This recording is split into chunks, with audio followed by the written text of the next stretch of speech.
Feud is a word that medieval historians use a lot. When it's used in the medieval sources, words like feud just mean dispute or something like that. So what makes a particular sort of dispute a feud in our terms? Well, I think one of the key elements is this idea of a tit-for-tat cycle of violence. And this may start with a relatively small offence, but the classic idea is actually of a killing. And one party kills someone, and the other party then retaliates by killing someone else. And you get this cyclical element of feuding where each side exchanges hits, as it were. So if it involves killing, or you say it typically involves killing, is there a difference between a blood feud and a feud? Some have certainly seen that as a possibility. And the idea that the non-blood feud would be a sort of softer form of political competition, perhaps, or just attrition where a lot of the stakes are different and perhaps less extreme, because there's something different about killing which perhaps alters the passions underlying a particular feud.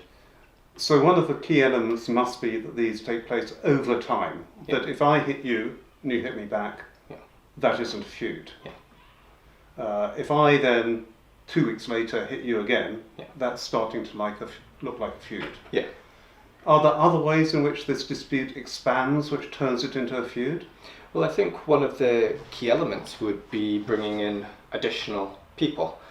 So you hit me, perhaps I can't hit you back directly, so I hit someone that you care about, and we get this exchange of different people kind of growing exponentially in terms of the expiators of vengeance or potential expiators of vengeance. But it also extends socially in the sense that I will look to more and more people to help me in prosecuting my feud against you, and you likewise will pull upon your networks and individuals to help prosecute your feud against me. When we use the word feud casually now, it tends to be something that involves passion, feud between two sets of football supporters or something like that. Is emotion a necessary part of feud? I think that's a very tricky question. I think in those situations of, say, blood feud, where we are dealing with killing, it is hard to see how, in a practical sense, emotion would not be involved. But I think this is a matter of debate of whether feuds are driven purely by the emotions and kind of hot-blooded vengeance, or whether they can be more restrained and calculated. So in fact, in literary sources from France, for example, one of the big distinctions is between good and bad vengeance when pursuing a feud. And actually the best types of vengeance are those where someone has taken some time to think about what he, and it's almost always a he, is going to do in this situation, and make a very successful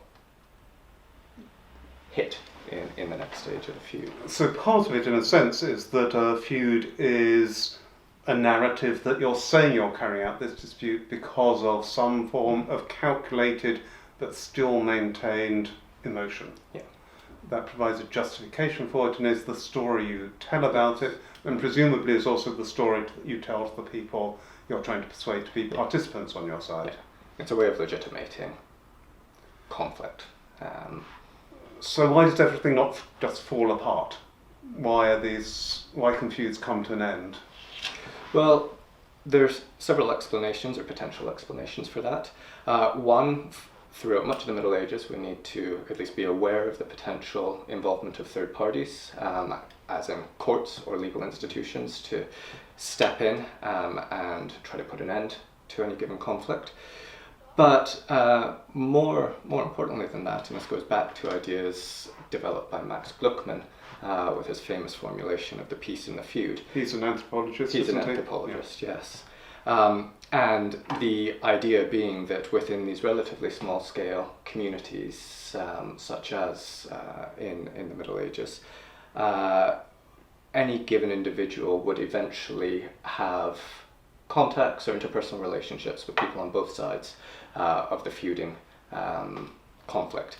And because of that, both sides would try to put pressure on the feuding parties to end, because it's in social interest more broadly. And you would bring things to an end with ceremony, with compensation payments, and with efforts to make sure that the settlement is known so that it's binding in the future, presumably. Yes, presumably. That's and how sometimes it works and sometimes it doesn't work. Yes.